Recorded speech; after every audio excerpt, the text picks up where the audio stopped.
सदस्य नहीं था। मैंने किसानों के हक में किसानों की इस लड़ाई को कैसे जीता जा सके, कैसे किसान एकत्रित हो सके, मैंने अपनी विधानसभा से त्याग पत्र दे रखा था। उस वक्त मैं विधानसभा का सदस्य नहीं था।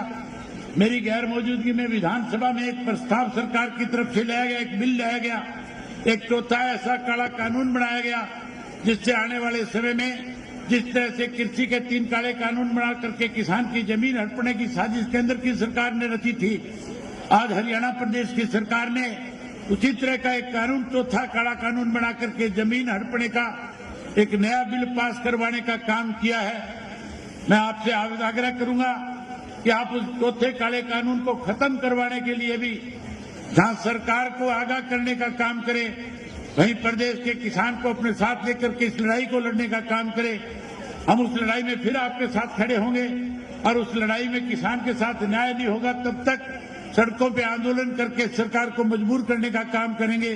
जो चौथा कृषि का काला कानून बनाए, साथियों, पहले ये हुआ करता था कि किसान की जमीन को सरकार अगर एक्वायर करना चाहती थी, उस जमीन के जो मालिक होते थे उसमें 70% लोगों से सहमति ली जाती थी। 70% लोग अगर उस पर सहमत होते थे तब जाकर के सरकार उस किसान की जमीन को एक्वायर कर सकती थी। आज एक नया ऐसा कानून बना दिया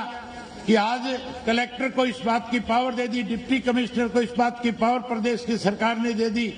कि किसी भी किसान की जमीन को आप 48 घंटे का नोटिस दे करके उसकी जमीन को एक्वायर कर सकते हो। न केवल आप उसकी जमीन को एक्वायर कर सकते हो, बल्कि उस कानून में इस किस्म की प्रतिक्रिया भी है। उस कानून में ऐसा भी लिखा हुआ है कि कोई भी किसान जिसकी जमीन सरकार एक्वायर करेगी, उस जमीन को लेकर के सरकार के खिलाफ किसी भी कोर्ट में नहीं जा सकता, कहीं अपनी दलील नहीं दे सकता। सरकार 48 घंटे में उसके खेत के अंदर चाहे कोई मकान बना हुआ है, चाहे उसके खेत में कोई ट्रैक्टर खड़ा हुआ है, चाहे उसके खेत में कोई ट्यूबवेल लगा हुआ है, चाहे कोई कृषि के संसाधन उसके खेत में रखे हुए हैं, अगर वो 48 घंटे में अपने खेत से बाहर निकलेगा तो 48 घंटे के बाद सरकार उस सारी की सारी संपत्ति की मालिक बन जाएगी और किसान को अपनी मन मर्जी से कलेक्टरेट के हिसाब से पैसे दे करके उस जमीन से बेदखल करने का काम करेगी। जहां कांग्रेस के लोगों की जिम्मेवारी बन रही थी, जिस वक्त ये इस किस्म का कानून बनाया जा रहा था, जो खेती से जुड़े हुए लोग थे, उन लोगों को जहां आपके साथ खड़ा होना चाहिए था, वो लोग कहीं सरकार के सामने बेबस थे, कहीं ना कहीं सरकार की कठपुतली बन करके